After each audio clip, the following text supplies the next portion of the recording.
kulanti wacan wanaagsan daawadayaal idilhaantiinba kusoo dhawaada war degdeg ah oo haatan inaga soo gaaraya degmada Baraawe oo ay ka socoto doorashada golaha shacabka ee deegaan doorashadooda ay tahay Koonfur Galbeed oo la sheegayo in halkaasi doorashada ay ka socotay balse dhowr madaafiic ay ku dhaceen goobtii doorashada ay ka socotay iyo aagag markaasi ku dhadhow oo magaaladaasi ka tirsan.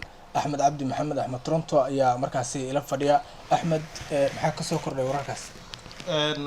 aad baa mahadsan tahay wadaniyow. sida aan ognahay deegaan doorashada labaad ee Koonfur Galbeed waxa ay ka dhacaysay caasimada dowlad goboleedka Koonfur Galbeed Baraawe, halkaasi oo lagu dooranay 13 kursi. hase ahaatee waxa wararku ay sheegayaan in tiro hoobiyaala ay ku dhaceen gudaha magaalada, mid ka mid ah waliba uu ku dhacay agagaarka madaxtooyada oo halkii ay ka socotay doorashada yani meel u dhow uu ku dhacay. ciidamada Koonfur Galbeed oo iyagu ku sugan halkaasi oo amaanka doorashada sugayay ayaa waxay sheegayaan dadweynaha ama dadka aan la xiriirnay ee ku sugan magaaladaasi inay rasaas kooban ay rideen. ilaa iyo hadda lama oga wax khasaaro ah oo runtii halkaa ka dhacay iyo in doorashada istaagtay iyo in kale.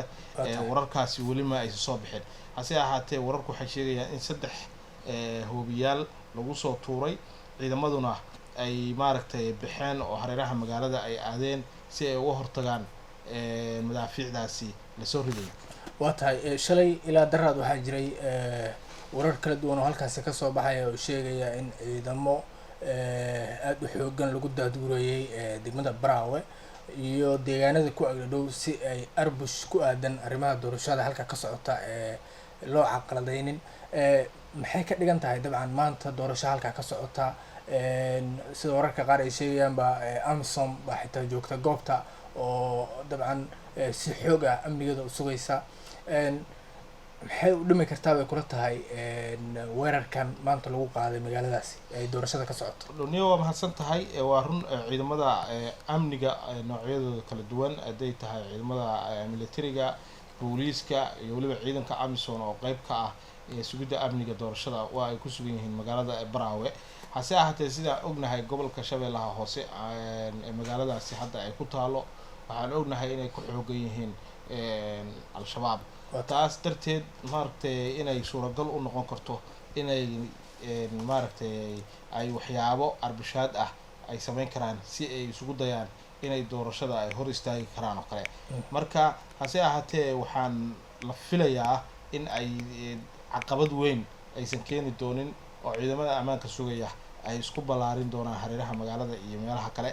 laakiin hadda way istaagtay hoobiyaashii la soo tuuray. wax carqaladahoo kale oo dhibaataan ah lama soo sheegin. 3 hoobiye ilaa hadda cid wax ku noqotay lama hayo oo warkaasi hadda weli ma soo dhicin. wararkeena dambe ayaan ku sheegi doonaa. laakiinse waxa uu hadda la xaqiijiyay in 3 hoobiye la soo tuuray laga soo tuuray hareeraha magaalada.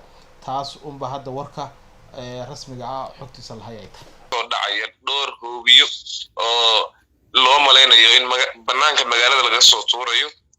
2 hoobiyo waxa ay ku dhaceen meel u dhow agagaarka madaxtooyada dowlad goboleedka Koonfur Galbeed ee magaalada Baraawe oo doorashada ay ka socoto. sidoo kale mid saddexaad ayaa la sheegay in badda uu ku dhacay. 2 kale magaalada gaar ahaan aaga madaxtooyada ay ku dhaceen oo doorashadu ay ka socoto. rasaas kooban magaalada laga maqlay oo ciidanku ay rideen. khasaaraha rasmiga lama oga aaga oo waa tahay degmadan ciidamada ku sugan dabcan way baaxad badan yihiin oo noocyo kala duwan oo ciidamada militariga iyo kuwa daraawiishta Koonfur Galbeed ayaa halka ku sugan.